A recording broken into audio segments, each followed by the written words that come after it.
Walton Wildcats, and welcome to our 1-year anniversary show of being on YouTube. This time last year, the pandemic hit, and we left school, and the WLHW crew came together, whether it was from their bedrooms, from their backyards, and their porches, to bring you fun, entertaining segments and Wildcat news. But before we get started today, let's look at something new. Our good friend Alchemy Carlson is here to open up our minds, to broaden our perspectives, because here in WLHW and at Walton Middle School and in Albemarle County and hopefully in Virginia as a whole, we want to accept people of all backgrounds, all races, and all colors, and all sexual orientations. And she has a very interesting segment about the LGBTQ group of individuals. And listen, learn, and enjoy. Alchemy, take it away. Hi, I'm Alchemy, and this is my new segment all about LGBTQ+ portrayal in our modern media and entertainment. This segment specifically is a quick collection of queer existence in early history to introduce my other topics later. Throughout early history, we can see a ton of evidence of LGBTQ+ existence. For example, Western indigenous groups have held vast and complex gender identities and sexual orientations for millennia.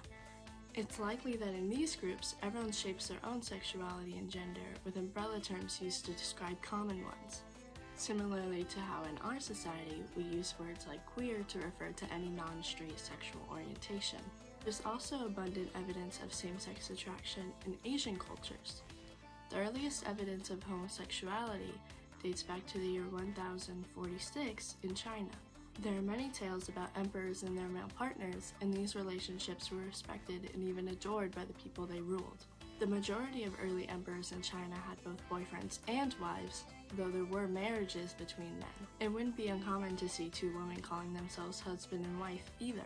Even though Europe largely rejected and suppressed these identities throughout time, conquerors like Alexander the Great and emperors like Nero had intimate relationships with both men and women. And of course, there's Greek poetess Sappho from the island of Lesbos, who often wrote about her love for women. She's actually the origin of the word lesbian. Though there's proof of LGBTQ+ culture in Europe, there's also ample evidence that the religions and ideologies of Europe infected the rest of the world, then leading to the extinction of these norms. Alchemy, thank you for opening up our minds and allowing us to better understand the history of the LGBTQ+ group of individuals. Now, my friends, it is time to spin back in time and check out everyone who has put in a helping hand in WLHW, making our success on YouTube possible. Let's see where we've been.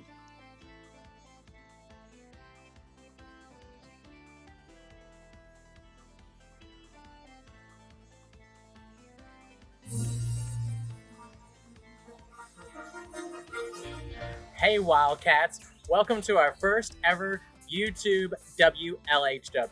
Hi there Wildcats, this is Miss Caps Hey Wildcats, I'm here at Toe-Tier Creek to give you your Monday riddle.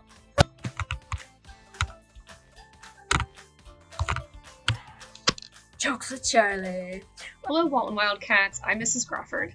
Good afternoon, Wildcats. Hello, and this is your weekend mother. Hey there Wildcats, this is Queenie's Talk Show, and I'm your host, Queenie. Hello, welcome to Blake's Video Game Review. Hey Wildcats. Good morning Wildcats, Mrs. Spurlock here, coming to you live from my back deck. Good day it is, Wildcats.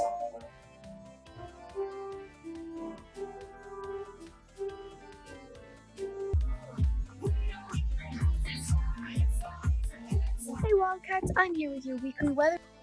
Hey Wildcats, and welcome to Well, Wildcats, that is all I have for you today. Actually, Mr. Wildcats, what do we have for you this year? So in case I don't see you, good afternoon, good evening, And good night! Whoa! Talk about a flashback, and please, someone make sure Mr. Gruff never has that big of a beard again. And talking about flashbacks, you know what? I think I see an old student walking in. It's Charlie Dubendorfer, everyone, with Jokes with Charlie. Hey Wildcats, it's Charlie, your favorite 9th grader, here for a new Jokes with Charlie. You thought you saw the last of me, but you were wrong. Anyways, I lost my little intro thing, so I couldn't really do the funny faces intro, which I'm sad about, but there's your funny face for today. Let's hop right into the joke. When does a joke become a dad joke? When it becomes apparent. Man. Well, I will see you guys soon, and have a great year. They're always a knee slapper, Charlie. Thanks for returning for our look back and our time review. Good to see you, and good luck at Monticello. My friends, Grace Whitaker is up next. Historically, she's done all kinds of things for WLHW. She's brought us the weather and fun activities. But today and all of our shows, she now brings us global news.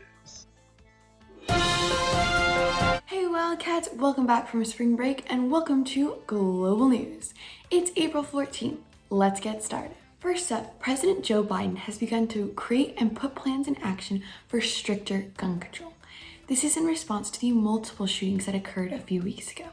On April 8th, during a press conference in the Rose Garden, Biden called to ban assault weapons and high-capacity magazines, and to also overturn an act called the PLCAA, which limits, not bans, suing gun makers for crimes that were committed with legal sales. If you would like to learn more about President Joe Biden's perspective on gun control and his plans moving forward, you can check out CNN.com and CNN/politics.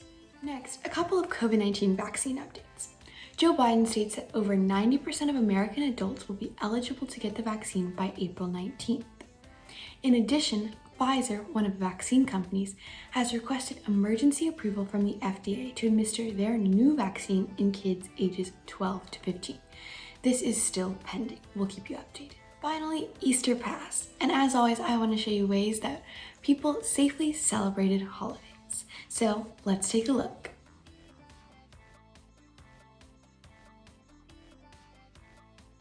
Many people made these creative and excellent eggs to represent a COVID year. Did that joke make you crack up? Oh good, I don't want to look like I have egg on my face. Well, that's all I've got for you. See you next time on Global News.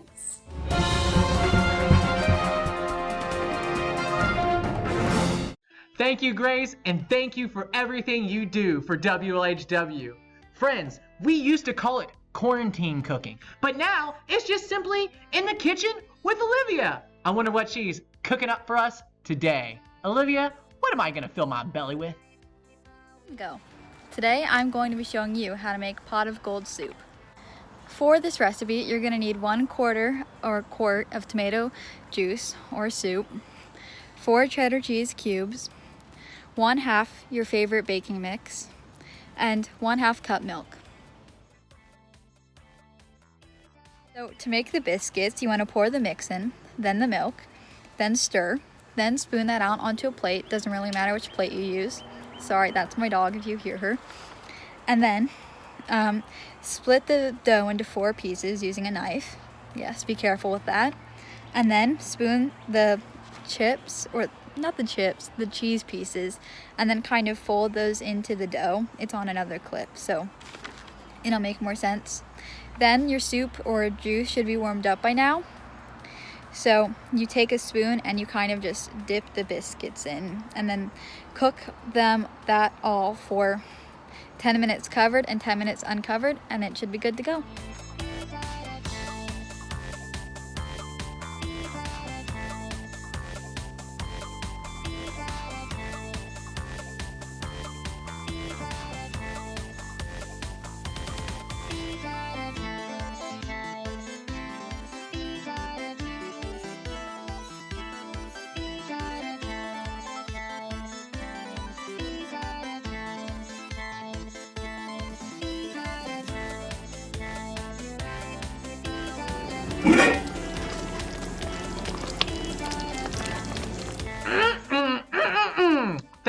you, Olivia, and thank you for all the amazing shows you've brought to us from your own, very own kitchen.